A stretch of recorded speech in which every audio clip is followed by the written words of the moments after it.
بات سنتے کہ نہیں اپنا فلاں کام بھی نکل جائے گا اور کم کر دو بعد میں دیکھا جائے گا. ہم دینے میں کاٹ کسر کریں گے، وہ رکھنے میں کاٹ کسر کرتے تھے. ایسے واقعات ہمارے اسلاف کے یہاں بھرے پڑے ہیں. کاش کے موقع ہوتا میں کچھ اور بیان کرتا. میں اس بنیاد کو کہ ان کے اندر یہ مزاج تھا ہمارے اندر نہیں ہے کیوں. ابھی میں نے کچھ ایک دو روایتیں جو سنائی تو صحابی رسول نے ایک مخروص کو کیوں معاف کیا کہ اللہ تعالیٰ قیامت کے دن معاف کرے. ان کا مزاج یہ تھا کہ ہم لوگوں کے کام آئیں گے تو اللہ ہماری مدد کرے گا. واللہ فی عون العبد ما کان العبد فی عون اخیہ. اللہ بندے کی مدد میں رہتا ہے جب تک بندہ اپنے بھائی کی مدد کرتا ہے.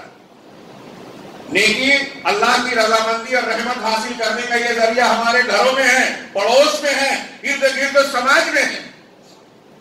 آپ یتیم کی کفالت کیجئے، معمولی بات نہیں ہے. انا وکافل الیتیم کہاتین، میں اور یتیم کی خدمت کرنے والا، کفالت کرنے والا جنت میں ایسے ہو گیا. اللہ کے رسول نے بتایا دو کی بجھان کرنے.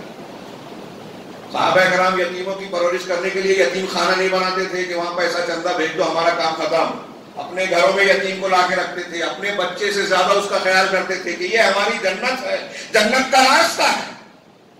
اور اللہ کے رسول کی رفاقت جنت میں ملے چھوٹی بات ہے. یتیم کی دیکھ بھال کریں گے ہم کو وہ ملے گا جنت میں. اللہ تعالیٰ کا ساتھ ملے گا، اللہ کے رسول صلی اللہ علیہ وسلم کا ساتھ ملے گا. یہ چھوٹی بات نہیں ہے. بخاری مسلم میں اللہ کے حضرت ابو ہریرہ رضی اللہ تعالیٰ عنہ کی بڑی مشہور روایت ہے کہ الساعی علی المسکین، کہ مسکین اور بیوہ کے لیے دوڑ دھوپ کرنے والا شخص. بخاری مسلم کی حدیث میں ہے. حضرت ابو ہریرہ کہتے ہیں اللہ کے رسول نے فرمایا کہ مسکین کے لیے دوڑ دھوپ کرنے والا شخص کل مجاہد فی سبیل اللہ، ایسا ہے جیسے اللہ کے راستے میں مسلسل جہاد کرنے والا. راوی کہتے ہیں کہ وَأَحْسِبُهُ قال، اور مجھے خیال گزرتا ہے کہ انہوں نے یہ بھی بیان کیا کہ جو شخص ایسا کرتا ہے وہ اللہ کے راستے میں وہ مسلسل نماز پڑھنے والا اور وہ مسلسل روزے رکھنے والا جو روزے کو نہ چھوڑے، اور مسلسل نماز پڑھنے والا ہے جو نماز میں انقطاع نہ کرے. ہم میں سے کوئی شخص ہے جو بغیر روزے کے دن گزارے، وہ مسلسل روزہ رکھے، بغیر روزے کے نہ رہے. کوئی شخص ہے جو مسلسل نماز پڑھ سکے. ہم کوئی ایسا عمل نہیں کر سکتے. لیکن اللہ کے رسول کہہ رہے ہیں کہ اگر بیوہ، یتیموں، مسکینوں کے لیے اگر آپ دوڑ دھوپ کرتے ہو، خرچ کرو، ضروری نہیں ہے. ہم سوچتے ہیں کہ ہمارے پاس مال ہوگا تبھی. مواسات اور ہمدردی صرف مال سے نہیں ہوتی. اللہ نے آپ کو صحت دی ہے، آپ دوڑ دھوپ کیجیے. اللہ نے آپ کو علم دیا ہے، اپنے علم کا استعمال کر کے لوگوں کی مدد کیجیے. جہالت بدعت کو دور کیجیے، ان کو غلط کاموں سے بچائیے، تلقین کیجیے. اللہ تبارک و تعالیٰ نے آپ کو اقتدار اور حیثیت دی ہے تو کسی کا کام آپ کہیں سفارش کر کے کروا سکتے ہو، کروا دیجئے. جس طریقے سے آپ دوسروں کے کام آ سکتے ہیں آپ ان کے کام آئیے. یہ قرآن و حدیث کی تعلیم ہے. اور صحابہ کرام کا یہ مزاج کیوں بنتا تھا؟ یہ اس لیے کہ یہ آخرت پر ایمان رکھتے تھے.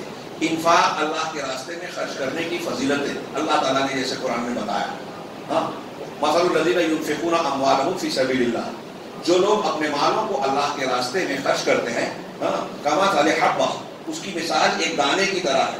انبتت سبع سنابل، ایک دانہ آپ زمین میں ڈال رہے ہیں 7 بالیاں اگا رہا ہے. ایک دانے سے 7 بالی. فی کل سنبلۃ 100 حبہ، ہر بالی میں 100 دانے. اب ایک دانے سے 7 بالیاں، ہر بالی میں 100 دانے، تو ایک کا 700 ہو گیا. اللہ نے آگے فرمایا واللہ یضاعف لمن یشاء، اور اللہ جس کو چاہتا ہے اور بڑھاتا ہے. یہ اجر و ثواب ہے. اب آپ اور ہم سنتے ہیں، ہم کو لگتا ہے یہ کیا ہے، بار بار تو سنتے ہیں. صحابہ کرام سنتے تھے تو ان کے دل میں لالچ پیدا ہوتا تھا.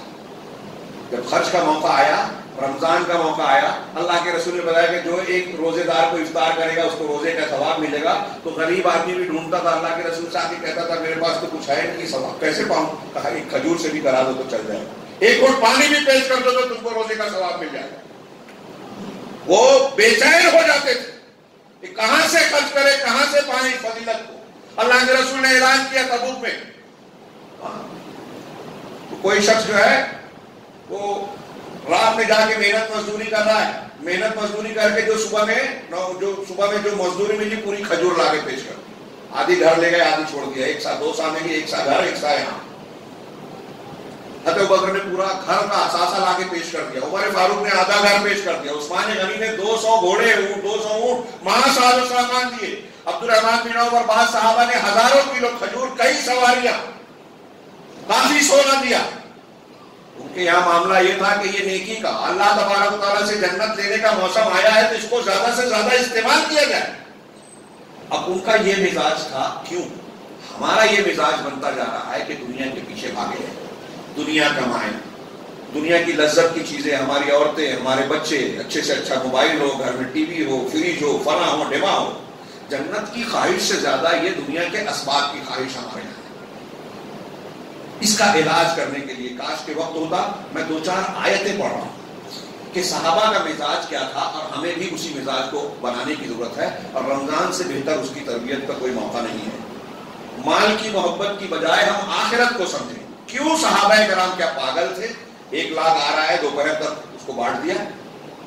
ہم چالاک ہیں، وہ بیوقوف تھے. آج کوئی اگر آدمی ایسا کرے کہ اس کے پاس بہت سارا پیسہ ہے، غربا مساکین میں بانٹ دے تو کہیں گے پاگل ہے. یہ پاگل پر نہیں ہے، اگر آخرت کے لیے ہے. ان کا ایمان تھا ان آیتوں پہ. میں نے جو پہلی شروع میں آیت پڑھی سورہ منافقون کی بڑی مشہور آیت، وَأَنفِقُوا مِمَّا رَزَقْنَاكُم مِّن قَبْلِ، اس سے پہلے اللہ نے کہا کہ تمہارے مال اور اولاد تمہارے لیے فتنہ ہے، آزمائش ہے. اللہ نے فرمایا آگے وَأَنفِقُوا مِمَّا رَزَقْنَاكُم مِّن قَبْلِ أَن يَأْتِيَ أَحَدَكُمُ الْمَوْتُ، کہ جو ہم نے تمہیں روزی عطا کی ہے اس کو خرچ کرو اس سے پہلے کہ تم میں سے کسی شخص کے پاس موت آئے. موت آ جائے اس سے پہلے خرچ کرو. ایک روایت ہے بخاری مسلم کی، اللہ کے رسول صلی اللہ علیہ وسلم کے پاس ایک شخص آیا اور اس نے پوچھا ای الصدقۃ افضل، کون سا صدقہ اللہ کے راستے میں خرچ کرنا کون سا افضل ہے؟ تو اللہ کے رسول صلی اللہ علیہ وسلم نے کہا کہ ان تصدق وانت شحیح صحیح، تم صدقہ اس حال میں کرو کہ تم صحیح ہو اور ضرورت مند ہو. مطلب میرے پاس کوئی آدمی آئے یا جب صدقے کی ضرورت ہو اور میں صدقہ کر رہا ہوں، میرے صحت مند ہوں، مطلب وہ پیسہ میں استعمال کر سکتا ہوں اور میں اس کا ضرورت مند ہوں، میں چاہتا ہوں، خواہش رکھتا ہوں کہ یہ پیسہ میرے پاس رہے. انت شحیح صحیح، تم اس کے خواہش مند ہو، لالچ رکھتے ہو اور صحت مند ہو. تأمل الغنا وتخشى الفقر، تمہاری حالت یہ ہو کہ تم کو غنا کی امید ہو کہ میں اگر یہ پیسہ رکھوں گا تو میرے پاس مال رہے گا، اور فقر کی کا خوف ہو کہ اگر دے دوں گا تو میرے اندر میرے پاس محتاجگی آئے گی. ایسی حالت میں خرچ کرو، یہ ہے بڑا افضل صدقہ. آگے اللہ کے رسول نے فرمایا کہ تم ایسے حالات میں پہلے وقت سے پہلے خرچ کر دو. ایسا نہ ہو کہ جب تمہارا آخری وقت آئے، موت کا وقت قریب آ جائے تو تم یہ کہنے لگو ھذا لفلان ھذا لفلان ھذا لفلان وقد صار لفلان. جب مرنے لگو تو یہ بولو کہ ارے میرے مال میں سے فلاں یہ اس کو دے دینا، یہ اس کو دے دینا، یہ اس کو دے دینا، یہ اس کا رہے گا. اللہ کے رسول نے کہا کہ اب تمہارے صدقے سے کوئی فائدہ نہیں ہوگا. اب تو تم مر رہے ہو، مرنے کے بعد دوسروں کا ہونا ہی ہے، فلاں کا ہونا ہی ہے، تم کو کیا بولنے کی ضرورت، پھر تم کو فائدہ نہیں دے گا. اللہ تعالیٰ نے کہا وَأَنفِقُوا مِمَّا رَزَقْنَاكُم مِّن قَبْلِ أَن يَأْتِيَ أَحَدَكُمُ الْمَوْتُ، موت کے آنے سے پہلے تم اللہ کے راستے میں خرچ کرو. علماء نے یہاں ایک نقطہ اور بھی بیان کیا اور کہا کہ غور کیجیے، اللہ تعالیٰ نے یہ نہیں کہا کہ موت کے آنے سے پہلے نماز پڑھ لو، روزہ رکھ لو، فلاں فلاں کام کر لو. کیوں؟ اس لیے کہ مال کی محبت انسان کو دنیا کی طرف کھینچتی ہے. اور مال جب راستے میں اللہ کے خرچ کرتا ہے بندہ اللہ واسطے اخلاص کے ساتھ، اس کا مطلب یہ کہ اس کے اندر واقعی اللہ کی محبت ہے، آخرت کی چاہت ہے، اللہ کے اجر و ثواب کی امید ہے کہ وہ دل سے قربانی دے رہا ہے. زکوٰۃ بندے کی اس طرح سے تربیت کرتا ہے، مال کو صاف کرنے کے ساتھ ساتھ انسان کا دل بھی صاف کرتا ہے. اور آج ہمارے سماج کو، ہمارے گھروں کو، ہمارے افراد کو، پوری دنیا کو اس تعلیم کی بڑی شدید ضرورت ہے کہ مال سے زیادہ انسانی ہمدردی کو اہمیت دی جائے، لوگوں کے کام آیا جائے، اور یہ دنیا میں سود حاصل کرنے کی بجائے یہ کیا جائے کہ اللہ تعالیٰ نے جو سود رکھا ہے کہ ایک کا بدلہ 700 بلکہ اس سے بھی زیادہ، وہ سود جائز ہے جو اللہ دے گا قیامت میں. تھوڑی سی نیکی ہم نے کیا، جنت دے گا، جس کا کوئی مول نہیں ہے، جس کا کوئی تصور ہم نہیں کر سکتے. تو اللہ کے رسول نے کہا کہ قرآن میں اللہ نے کہا کہ موت کے آنے سے پہلے اللہ کے راستے میں خرچ کرو. من قبل ان یأتی احدکم فیقول، تب وہ کہنے لگے رب لولا اخرتنی الی اجل قریب، کہ پروردگار ایسا کیوں نہیں ہے کہ تو قریب کی کسی مدت تک مجھے جو ہے مؤخر کر دے، فاصدق واکن من الصالحین، تاکہ میں صدقہ و خیرات کروں اور نیک لوگوں میں شامل ہو جاؤں. واکن من الصالحین،